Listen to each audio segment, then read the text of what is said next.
We will now look at the role of a peri-operative nurse in recovery. Once a patient has been transferred to recovery, this should be reflected on the peri-operative tracking board under the status column showing as in recovery. Once we can see this, we can open up the patient's profile by navigating to the blue arrow to the left hand side and double clicking.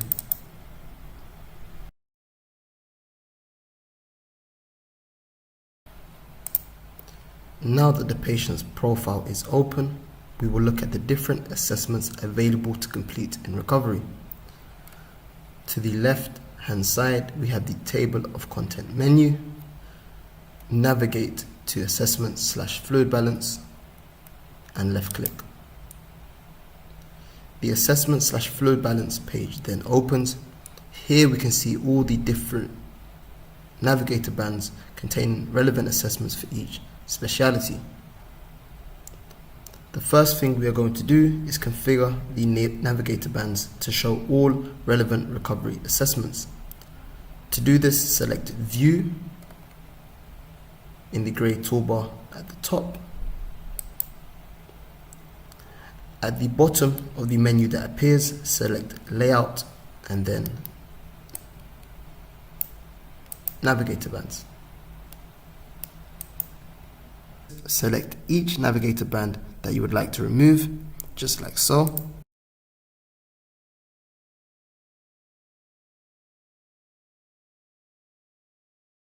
And then click the arrow pointing to the left hand side in the middle.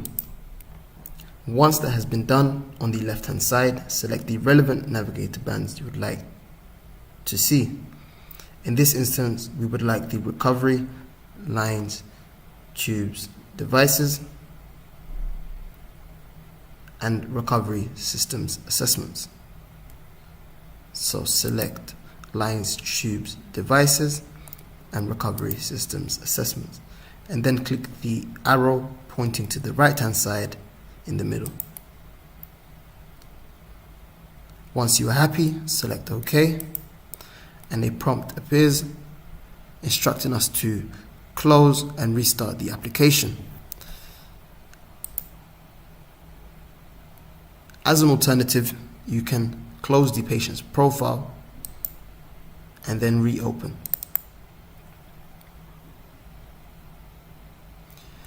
Once the patient's profile is open, navigate back to assessment/fluid balance, and the navigator bands should configure. We can now see all the updated navigator bands on the left hand side. We will now look at different assessments available to complete. Select recovery assessments, and all available assessments can be seen here. The first assessment we'll be completing is the artificial airway. Select this, and the content appears here in the middle. To document this information, under the relevant time, double click the blue highlighted box to initiate a tick. Only once we've seen this tick can we now document this information. Document as necessary.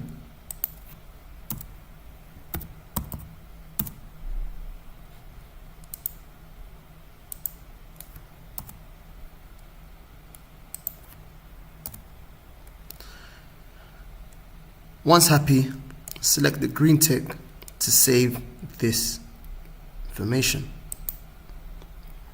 Once the documented data has gone from purple to black, we know that this documentation has been saved correctly. The next assessment that will be completed is the recovery departure assessment, which is done upon patient departing recovery to return to the ward.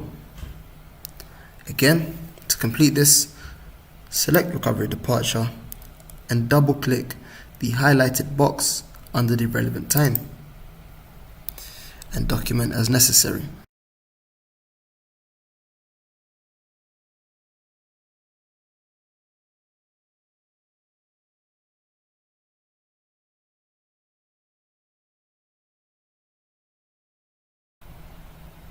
Once happy, select the green tick to save this information.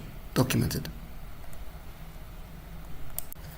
Once the recovery departure assessment has been completed, the next thing to do is the handover documentation.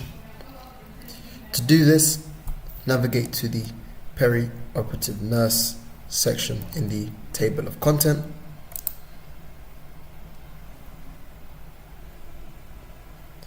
And select the Recovery PACU Workflow page. On the left hand side, we have the Components menu. Navigate to Handover Details in the grey Components menu, in which we can see a free text box. In the free text box, we can now document the details we would like to be handed over to the ward staff. I will input a brief note as an example. Once you are happy with the documented information, select Save to ensure no information can be lost.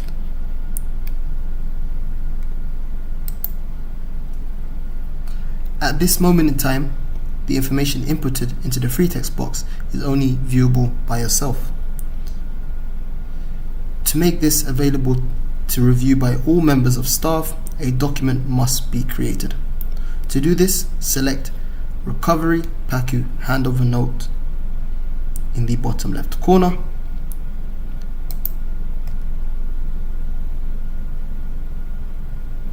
In which a pre-templated document containing relevant information opens. Scroll to the bottom of the document to confirm that the information you have completed has pulled through accurately.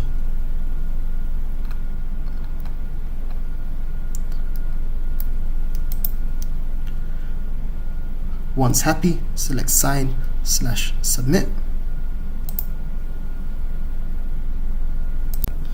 The Sign/Submit note pop-up then appears. Here we can modify the note title if necessary. Once happy, select Sign in the bottom right corner, and you will be reverted back to the patient's homepage.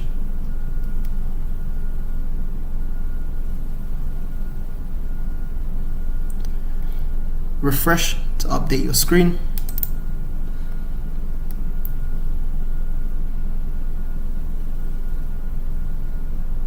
And the document can now be found in the document section, available for all users to review.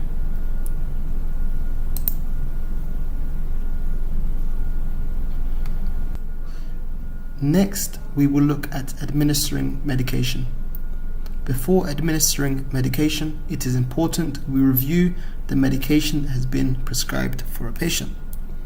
To do this, navigate to Drug Chart in the blue Table of Content menu. Here we can see my patient has been prescribed paracetamol and morphine.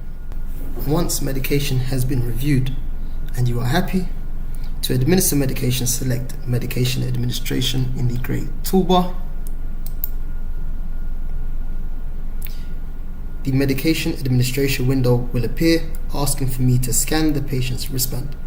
This helps to ensure that the medication is being given to the correct patient. If for any reason a scan is unavailable, select Next and give a reason why you are unable to scan the patient's wristband. And select Yes. Now we can see the medication that is due for administration. For me, it is morphine. To the left hand side of the medication you would like to give, select the white box to initiate a tick. As it is a controlled substance I'll be giving, a witness is required. To document a witness, select the section under Result in the far right hand side,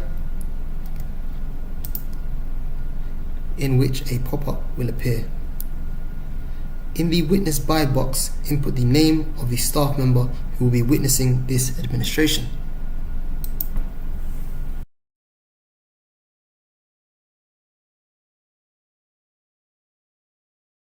We can also modify the dose given here, and if for any reason medication is not given, it can be documented by clicking "Not given" at the bottom of the page. Select OK, and a prompt will appear asking for the password of our witness. Once inputted, select OK, and a blue tick will appear to the left of our medication, indicating that this has been provisionally given. Select Sign to confirm,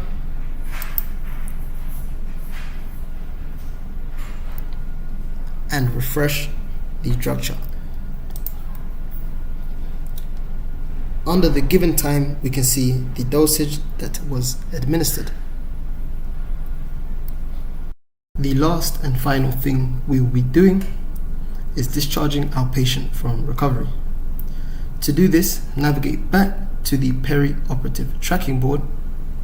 As we are done with this patient, we can close the patient's profile to access our tracking board.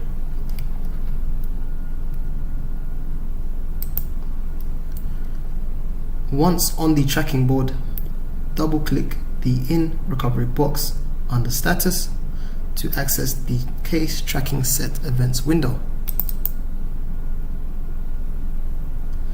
Select Recovery on the left-hand side. Select Ready for Discharge, and then Discharge from Recovery.